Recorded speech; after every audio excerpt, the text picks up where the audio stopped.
Serge Abatucci, vous êtes donc à l'affiche de la pièce de théâtre Moi Kadhafi. C'est l'histoire de Paul, comédien antillais. Un jour, il se voit confier un rôle plutôt improbable à ses yeux au départ, mais il finit par l'accepter. Le dirigeant libyen Mouammar Kadhafi dans un projet théâtral. On regarde. Je savais que je l'aurais, ma revanche sur l'existence. À quel moment as-tu accepté de porter le costume de l'autre sur ton dos, la tête de l'autre sur tes épaules? Tu veux voir Coca-Cola, Google, Hollywood, Cowboys, Facebook, Amazon? Tu veux devenir indien cannibale, c'est ça? Démocratie pour quoi faire? Permettre à ces chiens d'impérialistes de crever ton dirigeant comme ça, dans ce printemps bidon! Voilà, Moi Kadhafi de Véronique Canor, mise en scène et scénographie Alain Timard. Comment Serge Abatucci rencontre-t-il un jour Mouammar Kadhafi? Ah bien, c'est une idée d'Alain Timard, en fait, qui me voit à Avignon sur un spectacle et qui, d'un coup, trouve qu'il y a une ressemblance entre Kadhafi et moi. Donc, Parce qu'il vous a vu sur scène avec une djellaba bleue. Une djellaba bleue, je jouais L'os de Morlam de Birago Diop avec des comédiens Saramaka, des comédiens amis de Saint-Laurent-du-Maroni. Et donc, je ne sais pas si c'est le thème de la pièce, le fait de découvrir ces comédiens Saramaka. Il me dit, voilà, vie et mort d'un tyran, Kadhafi. Et vous jouez donc. Je lui ai dit...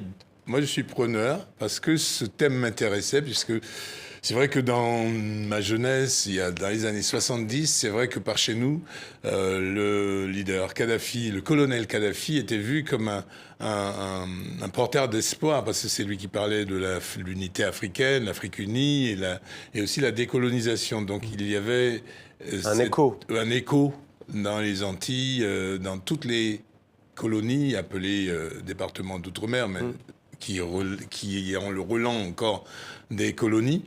Donc c'est pour ça que tout d'un coup, c'est aussi la colère, en fait. C'est la colère qui, d'abord, m'a questionné. C'est parce que, en même temps, il y avait tout ce questionnement sur la radicalisation, sur ces choses. Je faisais la comparaison entre ma jeunesse et puis la jeunesse de l'époque, en 2000, je sais plus, à la mort de Kadhafi. 2012. 2012.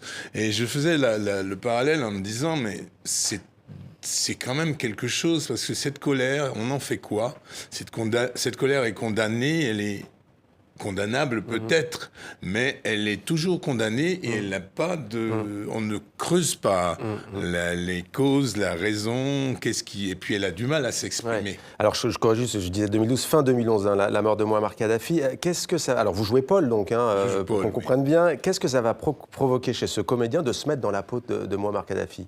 Ah mais pour Paul, c'est une belle opportunité d'avoir, c'est comme un porte-voix, c'est un vecteur qui va lui permettre d'aller explorer, de dire tout ce qu'il a à dire. Et en fait, il ne veut pas la mort de Kadhafi. Il n'accepte pas la mort de Kadhafi parce qu'en fait, il y a autre chose. En fait, c'est un autre regard. Il y a un regard qu'on nous impose, et puis il y a un regard... Pourquoi il se retrouve tout seul à se battre contre le monde entier? Pourquoi Saddam Hussein est pendu? Pourquoi des gens sont tués comme ça? Pourquoi lui, il est tué sans procès? Et pourquoi... en dehors de ça, il y a des Hitler ou des Mussolini ou des gens comme ça qui sont ni pendus, ni tués, ni... Voilà. Ils ont un procès, où ils se planquent, où ils se barrent, enfin, en tout cas. Et il y a une espèce de déséquilibre comme ça dans le monde et qui, lui, le tient à cœur. Et donc, il va chanter et crier tout ça avec la poésie de Véronique Canor. Et voilà, donc pour moi, Kadhafi, Serge Abatucci, Nawel Benkrayem, une petite réaction peut-être assez intéressant, le projet artistique et les questions explorées. Ah bah ça me parle beaucoup. Je trouve que c'est intéressant dans le théâtre justement de ne pas être binaire, d'aller chercher ce qui a priori on condamne, alors que moi j'aime toujours à penser que les monstres sont à l'intérieur de nous.